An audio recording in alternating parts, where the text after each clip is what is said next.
श्रेया नैना के कमरे में आकर उसे साड़ी पहनाने लगती है। नैना बहुत ही गुस्से में थी। श्रेया उसे देखकर फिर से समझाते हुए बोलती है, देखो नैना, तुम क्यों इतना गुस्सा कर रही हो? एक बार उस लड़के से पहले मिल तो लो। नैना श्रेया की बात का कोई जवाब नहीं देती। कुछ ही देर में श्रेया नैना को पूरी तरह से तैयार कर देती है। नैना साड़ी में बहुत ही खूबसूरत लग रही थी। श्रेया फिर उसका हल्का सा मेकअप करके उसके कान के पीछे काजल लगाते हुए बोलती है, बहुत ही प्यारी लग रही हो, तुम देखो खुद को एक बार। नैना श्रेया की बात सुनकर अपनी नजर उठाकर मिरर में देखती है। वे सच में बहुत ही प्यारी लग रही थी, पर नैना को इस बात की बिल्कुल भी परवाह नहीं थी। कुछ देर में लड़के वाले भी आ जाते हैं। एक नौकर सारे मेहमानों को अंदर हॉल में लेकर आता है। महेंद्र प्रताप मेहमानों की तरफ देखकर उन्हें सोफे पर बैठने का इशारा करते हैं। मेहमान महेंद्र प्रताप को देखकर मुस्कुराते हुए बैठ जाते हैं। महेंद्र प्रताप एक आदमी की तरफ देखकर बोलते हैं, हेलो मिस्टर शेखर सिंघानिया, आपसे मिलकर बहुत खुशी हुई। मैंने आपका बहुत ही नाम सुना था और हमें बहुत अच्छा लगा कि आप अपने बेटे का रिश्ता लेकर मेरे घर आए।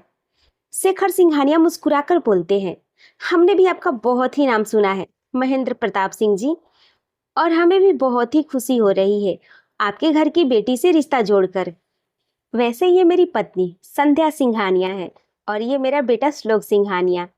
महेंद्र प्रताप शेखर जी के परिवार से मिलकर मुस्कुराते हुए बोलते हैं, जी हमें बहुत खुशी हुई आपके परिवार से मिलकर। वैसे ये मेरी पत्नी सावित्री प्रताप सिंह है और ये मेरी बहू अवंतिका प्रताप सिंह है। ऐसे करके महेंद्र प्रताप सबसे मिलवाने लगते हैं। यहाँ श्लोक सिंघानिया अपनी नजरें घुमाकर नैना के आने का इंतजार कर रहा था, क्योंकि जब से उसने नैना की तस्वीर देखी थी तब से नैना उसे बहुत ही पसंद आई थी और वह नैना से मिलना चाहता था। उसने उसी समय अपने माता पिता से शादी करने के लिए हाँ कह दिया था, जिससे उसके माता पिता भी बहुत ही खुश थे। पर वे इस बात से अनजान थे कि वे जिस लड़की से शादी करना चाहता है वे लड़की उससे शादी करना चाहती है या नहीं। कुछ देर में श्रेया नैना को लेकर हॉल में सबके बीच आती है। महेंद्र प्रताप मुस्कुराकर बोलते हैं, ये हमारी बहू रुद्र की पत्नी है, श्रेया प्रताप सिंह। सभी श्रेया को देखकर मुस्कुरा देते हैं, पर श्लोक की नजर तो नैना पर ही थी। वे नैना को ही देखे जा रहा था। श्रेया श्लोक की नजरों को देखकर धीरे से नैना के कान में बोलती है, नैना, मैडम एक बार नजर उठाकर श्लोक की तरफ देखो तो सही। बेचारा कब से तुम्हें ही देख रहा है और कितना हैंडसम भी है, पर तुम हो कि एक बार भी उसकी तरफ नहीं देख रही हो। मुझे तो लगता है कि तुम्हें देखते ही क्लीन बोल्ड हो गया है। इतना बोलकर श्रेया हंस देती है। नैना उसकी बात सुनकर घूरकर उसकी तरफ देखती है, पर वे एक बार भी श्लोक की तरफ नहीं देख रही थी और वही श्लोक था जिसकी नजर नैना के ऊपर से हट ही नहीं रही थी। तभी श्लोक की माँ संध्या सिंघानिया नैना को देखकर मुस्कुराते हुए बोलती हैं, बेटा यहाँ आओ, आप यहाँ हमारे पास बैठो। श्रेया नैना को संध्या जी के बगल में बैठा देती है। संध्या जी मुस्कुराकर नैना को देखते हुए बोलती हैं, जी हमें तो नैना पहले से ही पसंद आ गई थी। आपकी बेटी बहुत ही खूबसूरत है, इसकी फोटो से भी ज्यादा। फिर वे अपने बेटे श्लोक की तरफ देखती हैं। श्लोक नैना को ही घूर कर देख रहा था। संध्या मुस्कुराकर श्लोक से बोलती हैं, तुझे नैना से कोई सवाल करना है तो अभी कर ले। श्लोक मुस्कुराकर बोलता है, नहीं माँ, मुझे नैना से कोई सवाल नहीं करना है। हाँ, अगर ये मुझसे कुछ पूछना चाहती है तो पूछ सकती है। नैना श्लोक की बात सुनकर उसकी तरफ देखती है। उसकी नजर भी श्लोक की नजरों से जा मिलती है। श्लोक उसे देखकर मुस्कुरा देता है। नैना तुरंत अपनी नजरें झुका लेती है। श्रेया फिर नैना से बोलती है, नैना अगर तुम्हें कुछ बोलना है तो तुम अभी श्लोक जी से बोल दो। नैना श्रेया की बात सुनकर श्लोक की तरफ देखते हुए बोलती है, मैं शादी के बाद भी अपनी पढ़ाई कंटिन्यू रखना चाहती हूँ। श्लोक उसकी बात सुनकर मुस्कुराते हुए बोलता है, बस इतनी सी बात, आप जब तक चाहें तब तक पढ़ाई कर सकती हैं। आप बस इतनी सी बात, आप जब तक चाहें तब तक पढ़ सकती हैं। चाहें तो आप शादी के बाद मेरे साथ मेरे बिजनेस में मेरा हाथ भी बटा सकती हैं। मुझे बहुत खुशी होगी। वैसे आप मुझे बहुत ही पसंद है और मैं आपसे जल्द से जल्द शादी करना चाहता हूँ। नैना श्लोक की बात सुनकर गुस्से में उसे घूरकर देखने लगती है। उसने सोचा था कि शायद ये रिश्ता टूट जाएगा, पर ऐसा कुछ भी नहीं हुआ। महेंद्र प्रताप मुस्कुराकर बोलते हैं, हाँ तो फिर ठीक है, हम ये रिश्ता पक्का समझते हैं। आप लोग इंतजार करिए। कुछ देर में मैं अपने गुरुजी को यही बुला लेता हूँ। वे फिर श्लोक और नैना की कुंडली देखकर शादी की डेट निकाल देंगे। शेखर सिंघानिया मुस्कुराकर अपना सर हाँ में हिला देते हैं। महेंद्र प्रताप फिर गुरुजी को कॉल लगाकर उन्हें आने के लिए बोल देते हैं। वही रुद्र श्लोक को लेकर अपने साथ बाहर गार्डन में चला जाता है, क्योंकि उसे श्लोक से अकेले में कुछ बात करनी थी। रुद्र श्लोक की तरफ देखकर उससे बोलता है, श्लोक, मैं जानता हूँ तुम बहुत ही अच्छे लड़की हो, पर फिर भी मैं तुमसे एक जरूरी बात बोलना चाहता हूँ, और वे ये है कि नैना मेरी इकलौती बहन है और मैं उससे बहुत ही प्यार करता हूँ। इसलिए शादी के बाद उसे थोड़ी सी भी तकलीफ नहीं होनी चाहिए। अगर तुमने उसे थोड़ा सा भी तकलीफ पहुंचाया ना, तो फिर मैं तुम्हें कभी माफ नहीं करूंगा।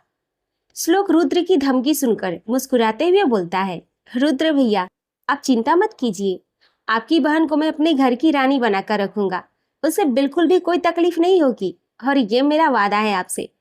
श्लोक के मुंह से भैया सुनकर और उसकी बातें सुनकर रुद्र के होठों पर मुस्कुराहट आ जाती है। अगले ही पल वे श्लोक को अपने गले से लगा लेता है। घर के सभी सदस्य अंदर हॉल में सोफे पर बैठे हुए थे। वहीं उनके सामने पंडित जी श्लोक और नैना की कुंडली देख रहे थे। संध्या सिंघानिया पंडित जी से बोलती हैं, क्या हुआ गुरुजी, कोई प्रॉब्लम है क्या? पंडित जी मुस्कुराते हुए बोलते हैं, नहीं, बहुत ही शुभ घड़ी निकल रही है। आज से 2 दिन के बाद शादी की बहुत ही अच्छी घड़ी निकल रही है। ऐसा मुहूर्त सालों बाद आता है। संध्या जी पंडित जी की बात सुनकर मुस्कुराकर सबकी तरफ देखने लगती हैं। अवंतिका जी संध्या जी से बोलती हैं, 2 दिन के बाद शादी, पर इतनी जल्दी कैसे? फिर वे पंडित की तरफ देखकर बोलती हैं, क्या कोई और दूसरा मुहूर्त नहीं है? पंडित जी बोलते हैं, दूसरा मुहूर्त तो है, पर 6 महीने बाद का है। आप कहें तो मैं उसकी तारीख भी देख सकता हूँ। महेंद्र प्रताप पंडित जी की बात सुनकर उनसे बोलते हैं, नहीं गुरुजी, जब 2 दिन के बाद शुभ मुहूर्त निकला है तो 2 दिन के बाद ही शादी होगी। ये लीजिए आपकी दक्षिणा। इतना बोलकर वे एक लिफाफा उनकी तरफ बढ़ा देते हैं। पंडित जी उनके हाथ से लिफाफा लेकर चले जाते हैं। अवंतिका महेंद्र प्रताप से बोलती हैं, पापा, 2 दिन के बाद शादी, इतनी जल्दी? महेंद्र प्रताप बोलते हैं, तुम तैयारी की बिल्कुल फिक्र मत करो अवंतिका, सारी तैयारी हमारे होटल से होगी। मैं होटल के मैनेजर से बात कर लूंगा, वे सारा इंतजाम करवा देगा।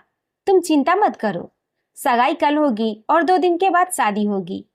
अवंतिका मुस्कुराकर बोलती है, ठीक है पापा, जैसी आपकी मर्जी। वही नैना को तो अब बहुत ही ज्यादा गुस्सा आने लगा था। कहाँ वे शादी नहीं करना चाहती थी, और अब उसकी शादी 2 दिन के बाद ही हो रही थी। इस बात से वे बहुत ही नाराज हो जाती है और सबके बीच से उठकर अंदर चली जाती है। नैना को इस तरह से जाता हुआ देखकर सब उसकी तरफ देखने लगते हैं। संध्या अवंतिका जी से बोलती हैं, ये नैना को क्या हुआ, वे ऐसे उठकर क्यों चली गई? श्रेया मुस्कुराकर संध्या जी के सामने मिठाई की थाली बढ़ाकर बोलती है, आंटी, हो सकता है कि वे थोड़ा घबरा गई हो। इतनी जल्दी शादी की डेट निकल गई ना, ऐसे में किसी भी लड़की को घबराहट हो जाती है, पर आप चिंता मत कीजिए, वे इस शादी से बहुत ही खुश है। आप तो मिठाई खाइए। श्रेया की बात सुनकर संध्या मुस्कुराकर प्लेट से एक मिठाई उठाकर खाने लगती हैं। श्रेया फिर सबको मिठाई खिलाती है। आखिर में श्रेया मिठाई लेकर रुद्र के पास आती है। रुद्र उसका हाथ पकड़कर उसे अपने करीब खींच लेता है। श्रेया ये देखकर घबरा जाती है और फिर सबकी तरफ देखने लगती है। सभी आपस में मुस्कुराकर बातें कर रहे थे, किसी का ध्यान उनके ऊपर नहीं था। श्रेया रुद्र से बोलती है, रुद्र जी, ये आप क्या कर रहे हैं? छोड़िए मेरा हाथ, सब यही हैं। रुद्र मुस्कुराकर उसके कान के पास अपने होठ लाकर धीरे से बोलता है, मुझे ये वाली मिठाई नहीं, बल्कि तुम्हारे इन गुलाबी होठों की मिठास टेस्ट करनी है। श्रेया उसकी बात सुनकर उसे घूरकर देखते हुए बोलती है, आपको कुछ भी नहीं मिलेगा, चुपचाप से प्लेट वाली मिठाई खाइए। रुद्र बोलता है, नहीं खाऊंगा, टेस्ट करूंगा तो तुम्हारे होठों की मिठास, वरना ये मिठाई नहीं खाने वाला। चलो किचन में।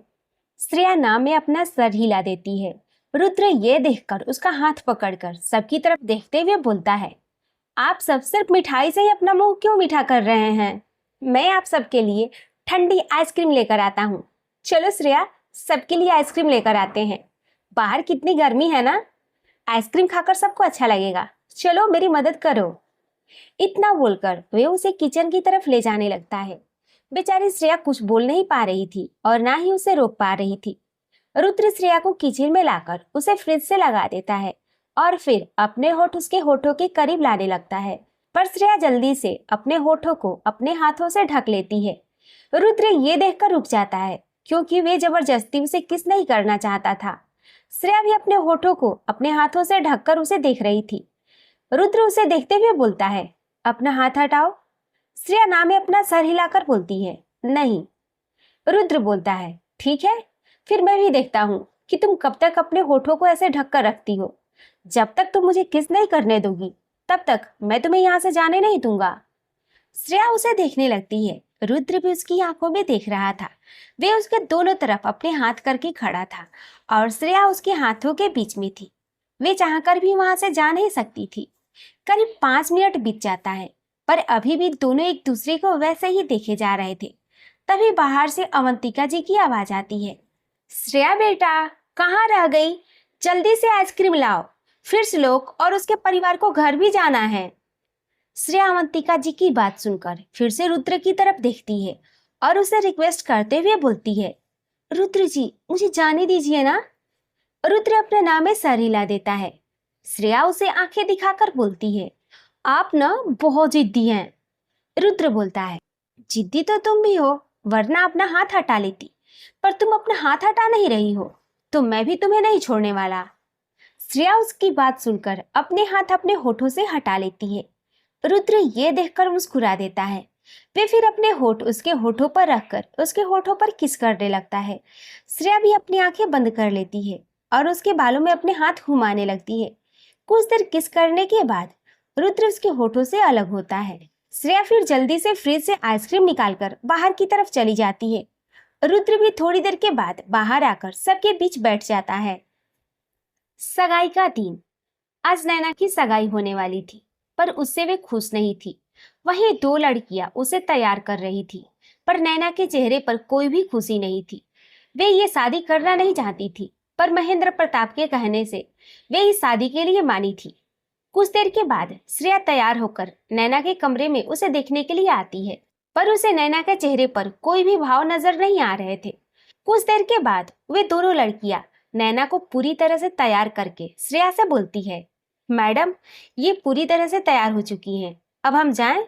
श्रेया उन्हें बाहर जाने का इशारा करती है। वे दोनों लड़कियां फिर वहां से चली जाती है। उनके जाने के बाद श्रेया नैना के कंधे पर हाथ रखती है। नैना उसकी तरफ देखती है, पर कुछ बोलती नहीं। श्रेया बोलती है, नैना क्या हुआ, तुम्हारे चेहरे पर ये उदासी क्यों? आज तुम्हारी सगाई है, कम से कम मुस्कुराओ तो सही। नैना उसकी बात सुनकर कोई जवाब नहीं देती है और सामने मिरर की तरफ देखने लगती है। श्रेया उसका हाथ पकड़कर उसे प्यार से समझाते हुए बोलती है, नैना श्लोक बहुत ही अच्छा लड़का है। मैंने तुम्हारे भैया से बात की थी, उन्होंने मुझे बताया श्लोक के बारे में कि उससे बेस्ट लड़का तुम्हें मिल नहीं सकता। तुम्हारे भैया ने उसके बारे में सारी जानकारी इकट्ठा किया था और तुम्हें पता है उन्हें हर तरफ से पॉजिटिव बातें ही सुनने को मिली। मैं जानती हूँ कि तुम अभी शादी नहीं करना चाहती हो, पर एक ना एक दिन तो तुम्हें शादी करनी पड़ेगी ना। हर लड़की को एक ना एक दिन शादी करनी ही पड़ती है, चाहे वो फिर मिडिल क्लास की लड़की हो या अमीर खानदान की बेटी।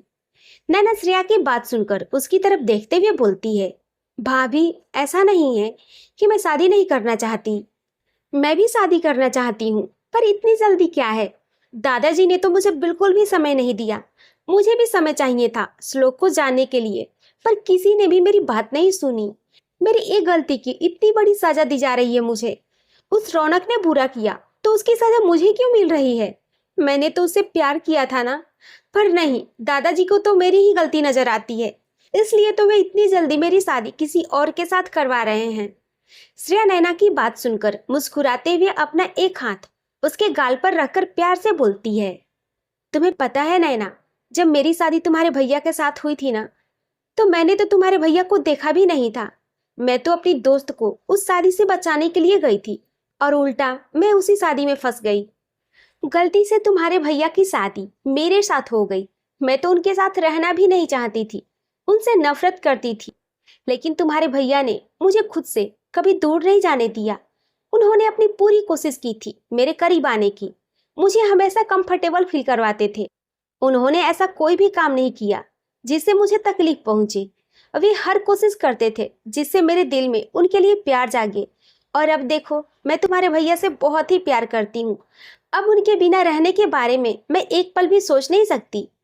नैना श्रेया की बात सुनकर उससे बोलती है, पर भाभी, अरेंज मैरिज में मुझे बहुत ही डर लगता है। इसमें हम लड़के को ठीक से जान और पहचान भी नहीं पाते हैं।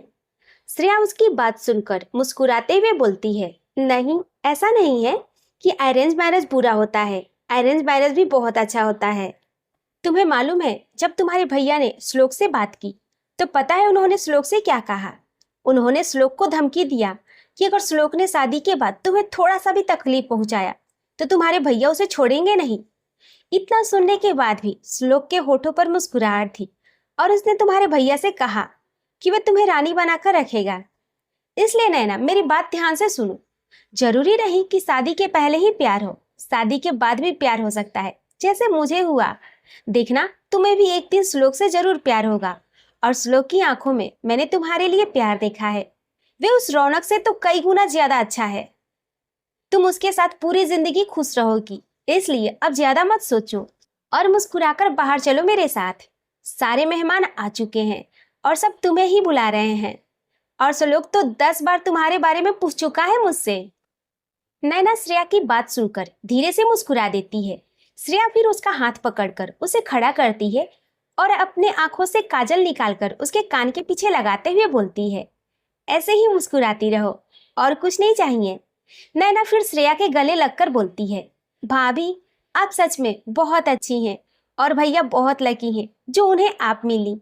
श्रेया उसकी बात सुनकर मुस्कुराकर उसके कंधे पर अपना हाथ रखकर बोलती है, जी नहीं, मैं बहुत लकी हूँ कि मुझे तुम्हारे भैया मिले। अब चले? नैना हाँ में अपना सर हिला देती है। दोनों फिर कमरे से बाहर नीचे गार्डन में आती है। नीचे गार्डन को बहुत ही खूबसूरती से सजाया गया था। जितने भी वीआईपी गेस्ट और रिश्तेदार थे सभी वहां मौजूद थे और साथ में मीडिया वाले भी मौजूद थे। वहीं श्लोक अपने माता पिता के साथ खड़ा था और नैना के ही आने का इंतजार कर रहा था। तभी सबकी नजर नैना और श्रेया पर पड़ती है। वे दोनों दिखने में बेहद खूबसूरत लग रही थी। रुद्र भी श्रेया को देखता है। श्रेया नैना को लेकर नीचे हॉल में सबके बीच आ जाती है। वे नैना को स्टेज पर लगे चेयर पर बैठा देती है जहां श्लोक पहले से बैठा हुआ था। वे फिर स्टेज से उतरकर नीचे आती है और रुद्र की तरफ देखती है। रुद्र भी श्रेया को देखता है। श्रेया खूबसूरत सा साड़ी पहन रखी थी, हाथों में भरी हुई चूड़ियां, मांग में सिंदूर, गले में मंगलसूत्र और चेहरे पर हल्का मेकअप। बाल पीछे से बंधे हुए थे पर बालों की कुछ लटें उसके गालों को चूम रही थी और उसके होठों पर प्यारी सी मुस्कुराहट थी जो उसकी खूबसूरती बढ़ाने का काम कर रही थी। रुद्र उसे देखकर अपने दिल पर हाथ रख लेता है। श्रेया जब रुद्र को ऐसा करते हुए देखती है तो मुस्कुराकर अपनी पलकें झुका लेती है। रुद्र ये देखकर फौरन उसके पास आ जाता है और उसका हाथ पकड़कर उसे साइड में ले जाकर कसकर अपनी बाहों में भर लेता है। श्रेया उसकी बाहों में कसमसाते हुए बोलती है, रुद्र जी, ये आप क्या कर रहे हैं? इतने सारे लोग आए हुए हैं और आप मुझे गले लगा रहे हैं। छोड़िए, वरना कोई देख लेगा। रुद्र उसे गले लगाए हुए ही बोलता है, मुझे फर्क नहीं पड़ता। तुम इतनी खूबसूरत लग रही हो ना कि मेरा मन कर रहा है कि तुम्हें अपनी बाहों में छुपा कर रख लूं, क्योंकि मैं नहीं चाहता कि कोई भी तुम्हारी इस खूबसूरती को देखे। श्रेया उसकी बात सुनकर मुस्कुराते हुए बोलती है, रुद्र जी, आप भी ना, छोड़िए मुझे प्लीज। रुद्र उसे छोड़ देता है। श्रेया तुरंत सबके बीच चली जाती है। रुद्र भी उसके पास आकर उसके कमर पर अपना हाथ डालकर उसे अपने करीब खींच लेता है। श्रेया ये देखकर उसका हाथ हटाने की कोशिश करने लगती है। तभी रुद्र धीरे से उसके कान में बोलता है, ऐसा मत करो, सब हमें ही देख रहे हैं। अगर ऐसे तुम मेरा हाथ हटाती रहोगी तो सबको लगेगा कि हमारे बीच जरूर झगड़ा हुआ है। श्रेया रुद्र की बात सुनकर सबकी तरफ देखती है। सच में गेस्ट उन दोनों को ही देखकर मुस्कुरा रहे थे। कुछ देर में सगाई की रस्म होती है। नैना ने गुलाबी रंग का लहंगा पहना हुआ था। श्लोक की तो नजरें ही नहीं हट रही थी नैना के ऊपर से, पर नैना एक बार भी श्लोक की तरफ नहीं देख रही थी और यही बात श्लोक भी नोटिस कर रहा था। 5 मिनट के बाद एक लड़की हाथ में रिंग की थाल लिए स्टेज पर आती है। श्लोक रिंग उठाकर नैना की तरफ देखने लगता है और फिर उसका हाथ पकड़कर उसकी उंगली में रिंग पहना देता है। नैना भी फिर रिंग उठाकर श्लोक की उंगली में पहना देती है। उन दोनों के रिंग पहनाते ही पूरा हॉल तालियों की गड़गड़ाहट से गूंज उठता है। महेंद्र प्रताप मुस्कुराकर नैना और श्लोक को ही देख रहे थे। उनकी नजर फिर रुद्र और श्रेया के ऊपर जाती है। रुद्र और श्रेया साथ में बहुत ही प्यारे लग रहे थे। महेंद्र प्रताप के होठों पर उन दोनों को देखकर फिर से मुस्कुराहट आ जाती है। तभी उनकी पत्नी सावित्री उनसे पूछती है, क्या हुआ, आप इतना मुस्कुरा क्यों रहे हैं? महेंद्र प्रताप बोलते हैं, रुद्र को कितनी अच्छी पत्नी मिली है ना श्रेया, जो हमारी बहू से ज्यादा बेटी बन गई है। और अब नैना को भी बहुत ही अच्छा लड़का मिला है। इस बात से मैं बहुत ही खुश हूँ कि मेरे घर के दोनों बच्चों को बहुत ही अच्छा लाइफ पार्टनर मिला है। अब बस शान को भी एक अच्छी सी लड़की मिल जाए जो बिल्कुल श्रेया की तरह हो। हमारे घर के तीनों बच्चे हमेशा खुश रहें और मुझे क्या चाहिए। सावित्री भी महेंद्र प्रताप की बात सुनकर मुस्कुराते हुए नैना, श्लोक और रुद्र श्रेया की तरफ देखने लगती हैं। सगाई की रस्म के बाद सारे मेहमान खाना खाने के लिए चले जाते हैं। वहाँ गार्डन में नैना और श्लोक के लिए अलग से चेयर और टेबल लगाया गया था, जिस पर उन दोनों को ही बैठना था। बाकी मेहमान दूसरी तरफ बैठने वाले थे। नैना और श्लोक को उस टेबल के पास बैठाया जाता है। कुछ देर के बाद सारे लोग खाना खा रहे थे। वहीं रुद्र भी प्यार से श्रेया को खिला रहा था और श्रेया भी मुस्कुराकर प्यार से उसके हाथों से खा रही थी। तभी उसकी नजर दूसरी तरफ बैठे नैना और श्लोक के ऊपर जाती है। नैना चुपचाप से बैठी हुई थी और श्लोक उसे ही देख रहा था। उनके सामने खाना रखा हुआ था, पर उन दोनों में से किसी ने भी एक निवाला नहीं खाया था। कुछ देर के बाद श्लोक नैना के हाथ पर अपना हाथ रखकर बोलता है, क्या हुआ नैना, आप खाना क्यों नहीं खा रही हैं? नैना अपने हाथ की तरफ देखती है और फिर गुस्से में अपना हाथ झटक देती है। ये देखकर श्लोक उसकी तरफ देखते हुए बोलता है, क्या हुआ, आपने ऐसा क्यों किया? मुझे एक बात बताइए, क्या आप मुझसे शादी नहीं करना चाहती हैं?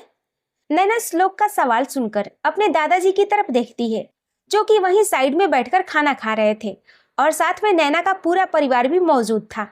नैना फिर श्लोक से बोलती है, ऐसी बात नहीं है कि मैं आपसे शादी नहीं करना चाहती हूँ। मैं शादी करना चाहती हूँ, पर इतनी जल्दी शादी मैं नहीं करना चाहती थी। मुझे थोड़ा टाइम चाहिए था, पर मेरी इतनी जल्दी शादी तय हो गई, इसलिए मैं खुद को तैयार नहीं कर पा रही हूँ। तो प्लीज आप मुझे समझने की कोशिश कीजिए। जब तक मैं ना चाहूँ, आप प्लीज मुझे दोबारा टच मत करना। श्लोक नैना की बात सुनकर मुस्कुराते हुए बोलता है, मैं जानता हूँ कि हमारी शादी बहुत ही जल्दी हो रही है और हमें ठीक से एक दूसरे को जानने का मौका भी नहीं मिला, पर कोई बात नहीं। आप अगर कंफर्टेबल नहीं हो तो मैं आपको टच नहीं करूँगा। जिस दिन आपको लगे कि मैं आपको टच कर सकता हूँ, उस दिन आप आकर मुझे बता दीजिएगा। पर आपसे एक बात बोलूं, मैं अपने माता पिता से बहुत ही प्यार करता हूँ, तो प्लीज उन्हें कभी भी दुखी मत कीजिएगा। इतना बोलकर श्लोक वहां से उठकर चला जाता है। श्रेया श्लोक को इस तरह से जाते हुए देखकर नैना की तरफ देखने लगती है।